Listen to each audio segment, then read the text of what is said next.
Nabi SAW seorang yang sangat suka senyum dan sangat suka bergurau. Kadang-kadang hari ini suami isteri serius, muka ketat. Daripada start bangun pagi dah muka ketat. Bang, bangunlah bang, ya Allah, bila awak nak berubah ni? Bang, subhanallah bang, awak tak dengar ke? Telinga awak ni sebenarnya boleh pakai ke tak? Na'udzubillah min zalik. Lagi-lagi kalau yang mengadu pada saya, ustazah, saya solat sehari 5 waktu, suami saya 5 hari sekali je sembahyang. Saya dah tak boleh hormat dia dah ustazah, dia tak layak untuk dihormati. Saya kata kita hormat suami kerana Allah. Kita belas kasihan pada dia sebab dia tak salat. Kita terus doakan dia, kita terus hormat dia. Asbab rahmah kita, belas kasihan kita kepada dia, insya-Allah dia dapat hidayah daripada Allah Subhanahu wa taala. Tetapi tanggungjawab kita sebagai seorang isteri mesti masih tetap untuk menyantuni ataupun khidmat kepada suami contohnya. Begitu juga suami kepada isteri khidmat. Masya-Allah. Nak cerita Rasulullah sallallahu alaihi wasallam, Aisyah, Sayyidatina Aisyah radhiyallahu anha cerita, Rasulullah seorang yang sangat suka senyum sehingga kan aku lupa, maksudnya jarang sekali melihat wajah Rasulullah tanpa senyum. Agak-agak suami kita kat rumah banyak senyum ke banyak ketat? Ataupun isteri kita macam mana? Bangun pagi, Assalamualaikum bang, Assalamualaikum. Agak-agak kita kejutkan suami anak-anak dengan senyum ke dengan suara yang tinggi? Suami buka mata, wah ada bidadari depan dia. Senyum sengih, Masya Allah.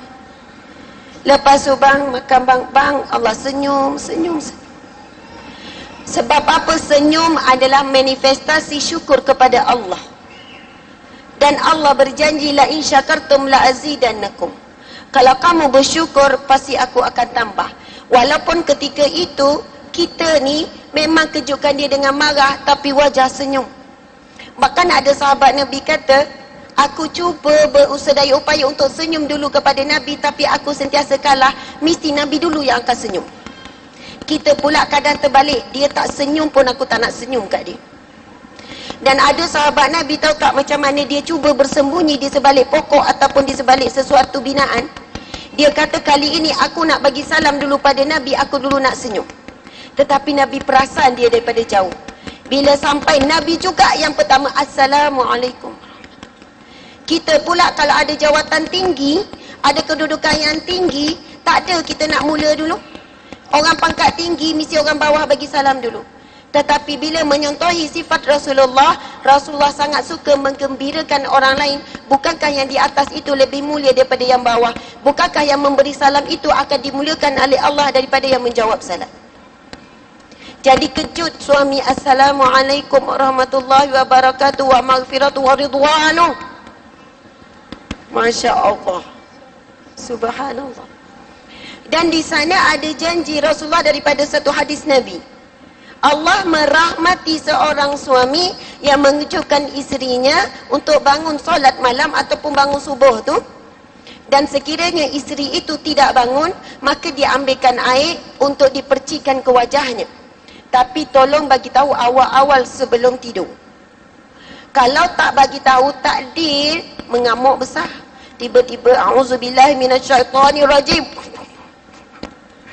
Bang, boleh ke? Dan sebenarnya kita sapu kat muka. Ini sunnah Nabi. Sapu kan jadi ada satu sentuhan.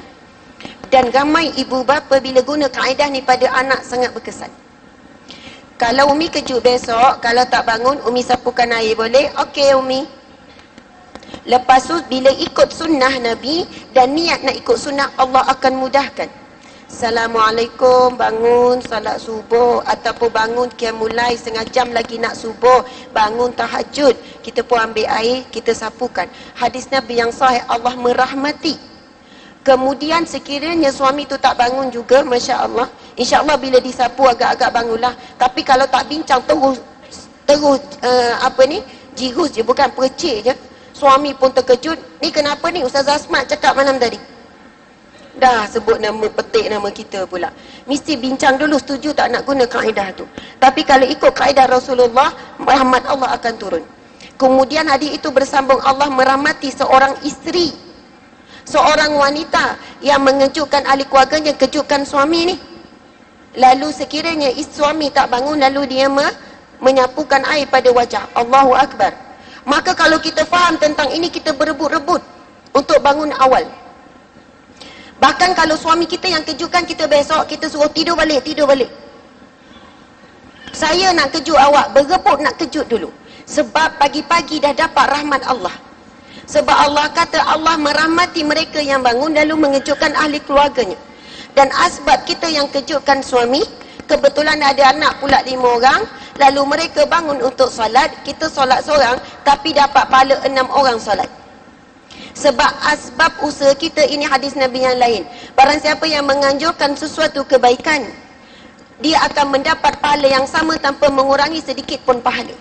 Sebab itu bila kita ada ilmu, kita rasa seronok, kita faham, kita akan jadi pengejut utama rumah tangga sampailah akhir hayat kita. Sebab ramai mana orang perempuan tak puas hati dalam bab ni. Ustazah daripada awal kahwin sampai sekarang, saya lah yang kejutkan. Kalau saya meninggal, diorang ni tak bangun subuh ni. Kadang tu sambil tu kejut anak tu, salah, bangun. Kalau mak tak ada ni, korang ni bangun pergi sekolah tak? Tapi percayalah, kalau kita tak ada, suami tu elok bangun. Dia memang jadi manja, jadi lemau bila ada isteri. Tapi bila isteri tak ada, dia okey. Itu sifat semula jadi suami, seorang lelaki, hidup dia dibanjakan oleh wanita. Masa dia kecil oleh ibunya sampai besar, bila dia nikah, dia akan mula berbanja dengan isteri pula. Dan fitrah wanita suka memanjakan. Jadi begitulah hidup kita dengan harmoni, tak perlu kita nak rasa, nak tukar watak. Dan memang kita suka memanjakan pun. Subhanallah, Allahu Akbar. Jadi sebagai penutupnya, Masya Allah, saya nak cerita lagi satu kisah Rasulullah SAW. Rasulullah bukan setakat suka senyum. Dan kita tahu senyum itu satu sedekah. Itu hadis yang sahih. Berwajah yang manis itu sedekah. Senyum. Wallahualam, mungkin ada orang ini yang mengantarkan dia ke syurga Allah adalah kerana senyumnya. Pernah tak kita kan jumpa orang tengah sedih, tiba orang senyum, kita pun rasa happy. Kenapa dia senyum ke aku tadi ya? Kita pun tengok atas bawah. Kenal ke? Kita kenal ke? Start tanya macam tu. Sebab kita terbiasa senyum dengan orang yang kita kenal saja. Dan orang yang senyum biasanya walaupun dia sedang berduka, automatik dia rasa bahagia. Kita tengah sedih ni, tapi kita dah biasa senyum. Jumpa orang senyum. Sampai orang tanya, kau tak ada masalah? Banyak masalah. Habis tu senyum je. Memang dilahirkan penyenyum. Ataupun ikut sunnah Nabi, senyum dalam keadaan sukar, ini lagi mahal nilainya.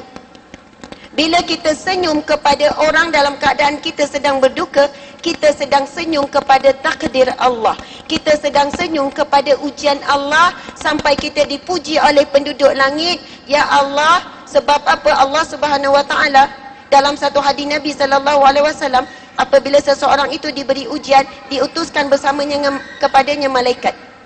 Lalu Allah minta malaikat itu memperlihatkan, sekiranya dia sabar, maka dia dapat redaku. Sekiranya dia marah-marah, dia juga mendapat kemarahanku. Masya Allah. Dan Nabi sangat suka bergurau dengan suami isteri. Nabi bergurau dengan isteri Nabi. Ini juga ramai yang hilang hari ini, roh bergurau dalam rumah tangga. Dia boleh senyum seorang-seorang dekat telefon. Senyum, gembira, kikik. Dia tengok video yang kelakar-kelakar dalam tu. Tapi nak bergurau senda dengan pasangan, tidak. Serius saja. Sedangkan pahala itu banyaknya bila bergurau senda dengan pasangan. Dan Rasulullah dengan isteri, Masya Allah, sangat manja. Dan isteri Nabi suka memanjakan Rasulullah.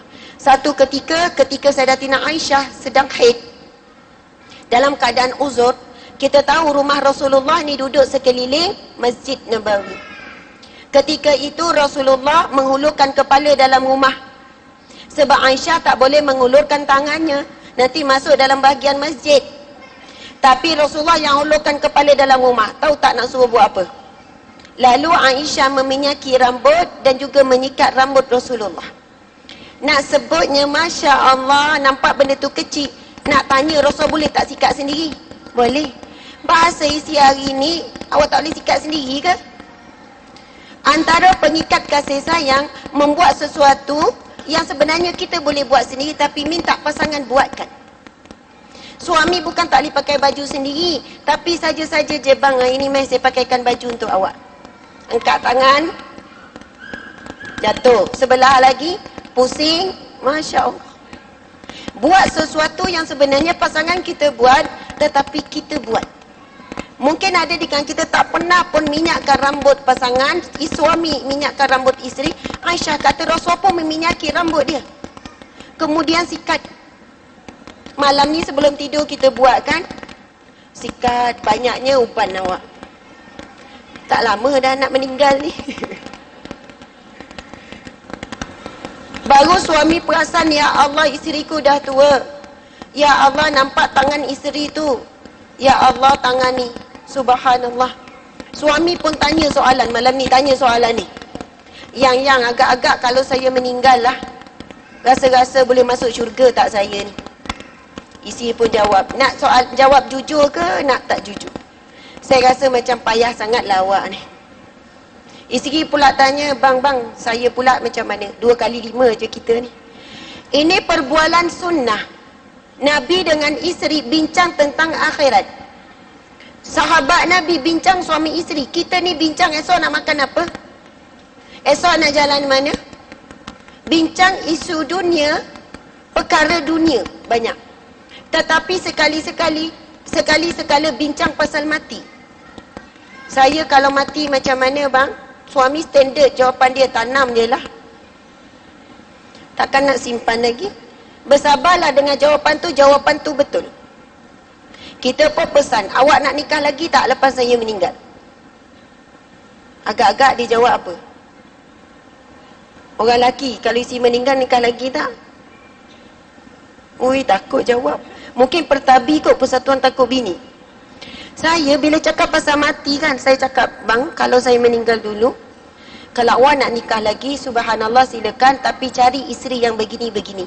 Saya nak ibu kepada anak saya begini-begini. Awak boleh tak? Subhanallah.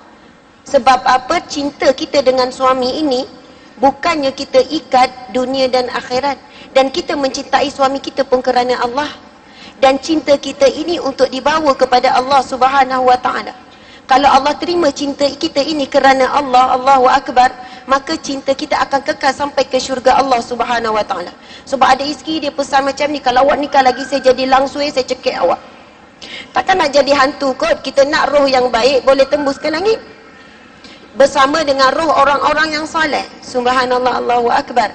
Maka mudah-mudahan dapat dari segi manfaat untuk soalan yang pertama itu, bagaimana menjadikan Rasulullah sallallahu alaihi wasallam sebagai uswatun hasanah.